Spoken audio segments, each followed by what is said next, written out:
Xenoma is a growth caused by various protists and fungi, most notably microsporidia. It can occur on numerous organisms, however is predominantly found on fish. In most cases the host cell and nuclei suffers from hypertrophy, resulting in a change in organization of the cell and its structure, and can result in polyploid nuclei. This outcome is due to the microsporidian parasite proliferating inside the host cell. This results in a symbiotic coexistence between the parasite and the host cell.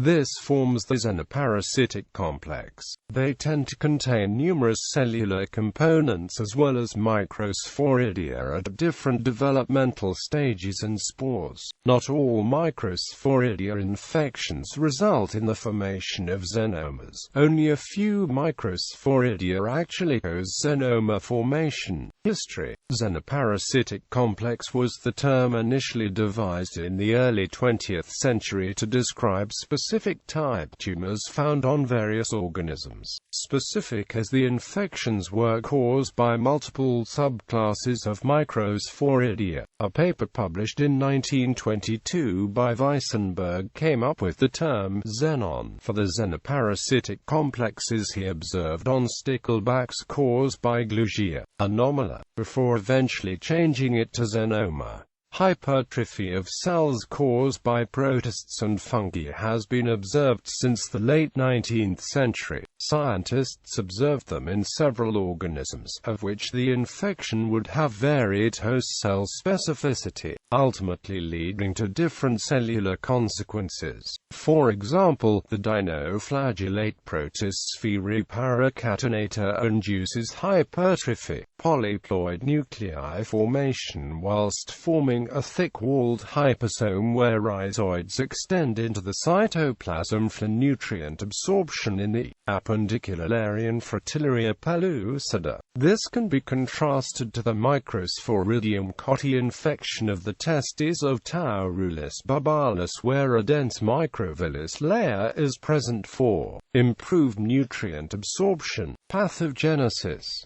Xenomas are provoked in various types of organisms, depending on the species of the parasite. Microsporidia are known to produce xenomas in oligochaetes, insects, crustaceans and fish. In addition to organism specificity, different species of parasite will have distinct host cell specificity, even if targeting the same organism. For example, Microsporidium chaetogastrinus infects solely connective and muscle tissue cells of the annelid Chaetogastadiaphanous, whereas other species of Microsporidia will target other tissue types. Another example is microsporidial gill disease in different species of fish caused by Loma salmoni. It was found that certain species had a higher prevalence of xenoma formation following infection with the same parasite, i.e. xenomas per gill filament in Chinook salmon was 33 times greater than in rainbow trout, showing differences in host cell susceptibility. Once a host cell is infected with the microsporidian parasite, a complete restructuring of the host cell ensues.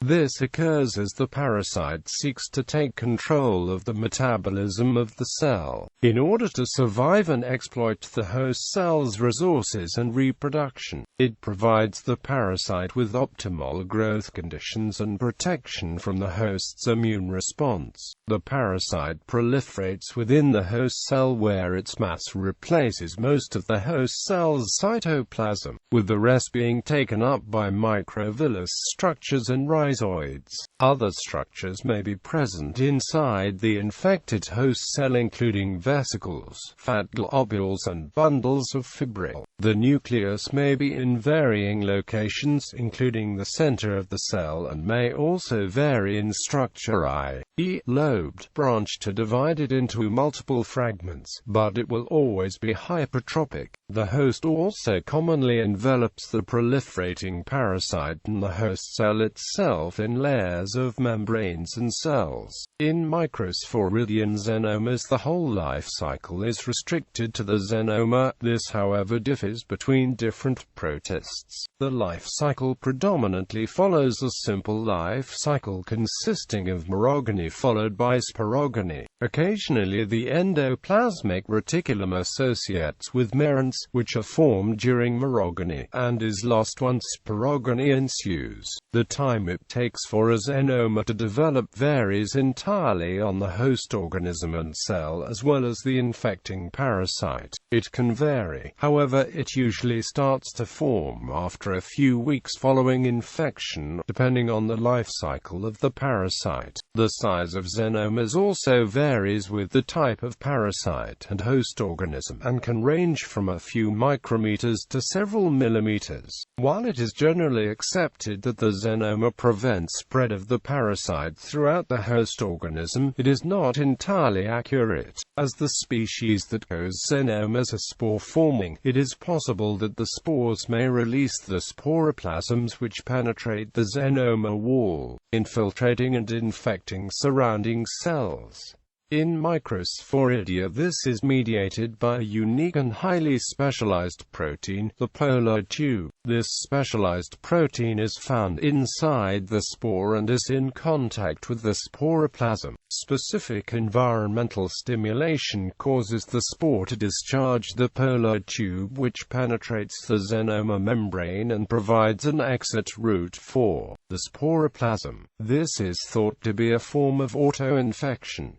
Rupture of the xenoma may also result in dispersal of the infectious spores. This can lead to the formation of other and more persistent forms of xenomas. Transmission of such pathogens occurs predominantly via oral administration when in contact or in the vicinity of diseased organisms via the release of infectious spores. However, there are reports of obtaining infection in some organisms through the skin. Experimentally inducing infection and xenoma formation can be performed intramuscularly, intravascularly, and intraperitoneally. It is widely thought that the first site of entry for many of these parasites is in the gastrointestinal tract, where enzymes such as pepsin or even an alkaline pH shift induces polar tube discharge. Following this, the migration from their initial release to the final destination in the host cell varies considerably, depending on the pathogen, the host organism and the host cell location. It was discovered through in situ hybridization that the microsporidia lomasamini enters the mucosal epithelium in the intestine and migrates to the lamina propria before arriving at the gills, where it eventually resides via infecting blood cells. Other transport vehicles are thought to include T cells, lymphocytes, and other migratory cells including monocytes, where they succumb to infection by means of either phagocytosis of the parasite in the lamina propria, or by infiltration by sporoplasms using the polar tube. It is also very possible that these transport cells might themselves develop into a xenoma.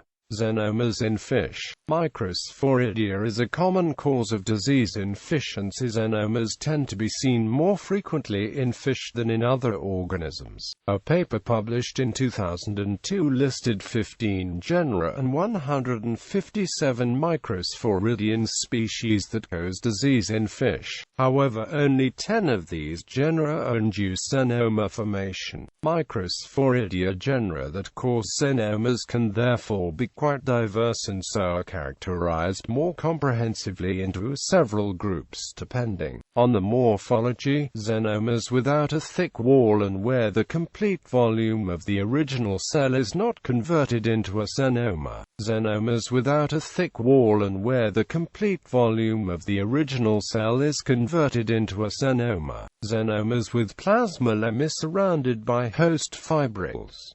Xenomas with a thick wall. Recently, fish-infecting microsporidia have been grouped into 5 classes depending on the molecular traits. A higher level of classification using SSUR DNA analysis However, molecular data is still lacking for several genera of microsporidia, xenomas found in other organisms. Whilst xenomas are more highly characteristic of fish, they can be quite extensive in other organisms including crustaceans, insects, oligochaetes and other vertebrates. Microsporidian xenomas that develop in fish can also occur in crustaceans. Roughly 43 microsporidian genera have been found to infect crustaceans, with at least 23 microsporidian species found in shrimp, most of them infecting muscular tissue.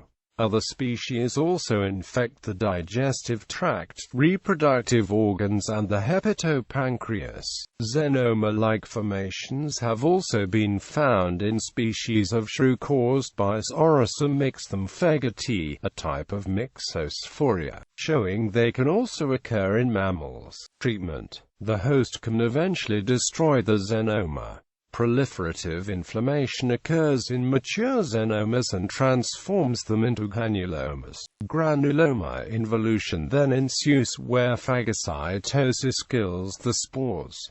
Studies have shown it is possible to vaccinate against xenomas. One study showed that developing a vaccine using a 103 to 105 dose of killed spores from a low-virulence strain of Loma salmoni resulted in rainbow trout producing 85% less xenomas in the gills after experimental infection. This ultimately offers much improved protection to microsporidial gill disease, which is common amongst rainbow trout. Therapeutic drugs have proved ineffective at treating this disease, and harvesting whole spores is a relatively easy technique.